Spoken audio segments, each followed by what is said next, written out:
second, Sue. Any other discussion? All in favor? Opposed? No one. Very good. Okay, so the A&R that we have before you, the applicant is submitting a plan showing the combining of the existing house lot with the remaining commercial land, and that'll now be known as lot number 2. And this has sufficient frontage. The remaining land contains 14.22 acres and has sufficient frontage on Farquhar Road. Now, as a matter of full disclosure here, I am in a butter across the street from the Farquhar Road property, but since we're not really making a determination to approve anything other than the fact that we agree that site plan approval isn't required because it meets the requirements of our zoning bylaws, I think I can just go ahead and vote on it, and you probably can too because she's in a butter a little bit further down the street. Okay, so does anyone have any questions on this particular A&R? If not, we'll have a motion then to have the clerk sign the approval not required. So moved. Second. Mike, any other discussion? All in favor? Opposed? Nobody. So you'll be signing that after? Yes. Great. Okay. Now, under old business, you have a large sheet in front of you, and what this is kind of the layout of Sturbridge Pine Lakes, the old Yogi Bear, the RV park on River Road. And what they're doing is their pool, which is noted here sort of in the center, has been very, very successful. And so they're going to add another pool next to it. Now, Gene contacted me on this because this was brought up when we did the site plan approval before. They said that they may use that land next to it to put another pool in. So normally we would ask them in for a site plan waiver of site plan because nothing else is affected. But because this was brought up before and they indicated that that was the site they were looking at for another pool if they needed it, then Jean asked me to see if everyone is okay with this as it's being presented. She'll just sign off on it tomorrow when she gets back. So does anyone have any questions or comments or concerns? Okay. So if everyone agrees, I don't think we really need a motion, just to agree that we all feel that the site plan waiver is not required for this because it's within what we approved before. Agreed. All right? Great. Okay. The other bit of old business that I have is regarding the EV Educational Center on Route 20. They've had their submittal in for a while now for the traffic study, which shows that they feel they need a traffic signal at the entrance, right across from Cornerstone Bank.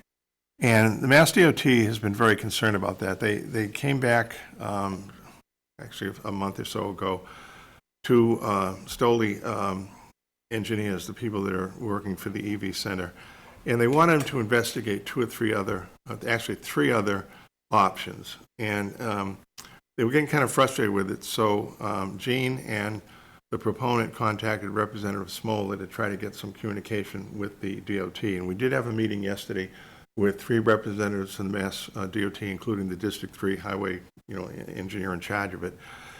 And to make a long story short, they are not really in favor of adding more traffic lights along Route 20. There was quite a bit of discussion on the fact that, the studies that both Vanessa did and also that the current engineer did for us shows that, in their opinion, is the best solution for this. So what they decided to do was to invite the engineer for, the traffic study from the proponent to do some conceptual ideas of roundabouts. Their big thing now is that they really want to see more roundabouts. They're feeling that roundabouts are really going to solve a lot of issues. And so they've agreed that if the traffic engineer will come up with some conceptual plans on what a roundabout would look like at Hall Road and also at the entrance to this property, they would review that to see whether or not that was the way this thing should go, or else give more serious consideration to granting the traffic signal there. And they've agreed to wrap this up by the next 3 or 4 weeks by October 30th, so that we'll have some more dialogue about this to see whether or not there's any way they would consider this traffic signal, or if they're feeling that the roundabout makes the most sense, then that would be what they're proceeding on. Because the big thing is, Mike Frisbee, the proponent of this, pointed out that his real concern is that he has partners and backers for this EV center, and they've got to know that it has to move forward pretty soon. And they had hoped to have this thing open next summer, which is going to be quite a challenge. But if they get to the position now that they understand that they do have a path forward, that the traffic, signaling will be, one way or another, approved, then they can continue to have their backers, and hopefully the project will go forward. But it is getting close to the point where it's possible. They might not even do it here if they can't get that indication that they're going to get successful on this. Now, the other part of that is that the travel center, which is already being moved along, will most likely be required to open without that traffic signal, even if they approve it. So they'll probably be coming back to us, showing how they can function, without having it. The information we had before on the travel center itself showed that it really didn't need the traffic signal. It was only when it got to have the EV center on there with that additional traffic that a traffic signal was required there. So that's just kind of an update on that. Gina, I'm sure, will give much more of an update at our next meeting. But we did have a good meeting yesterday. Senator Fatman was there, but Todd Smoller was one that really organized this and got this thing moving along. So at least we have the dialogue, and I think that Mike Frisbee, the proponent, felt better that, at least we're heading to a point where we'll get some kind of decision in a reasonable time for him to decide if he can go forward. Thank you, Charlie. That was a lot of information. Very good. It's exciting to hear that moving forward. Good. Yeah, I hope it will be. It's going to be a great project. Okay, so anything else? Do you have any old or new business? Okay.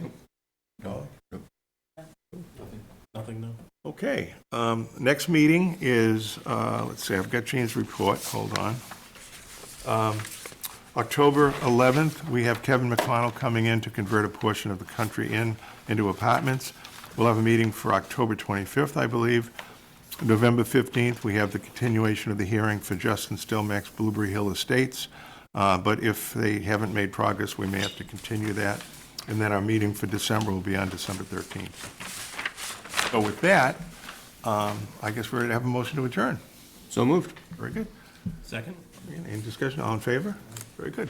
Okay, I was hoping to get it done in 7 minutes. I think we're a little over that, but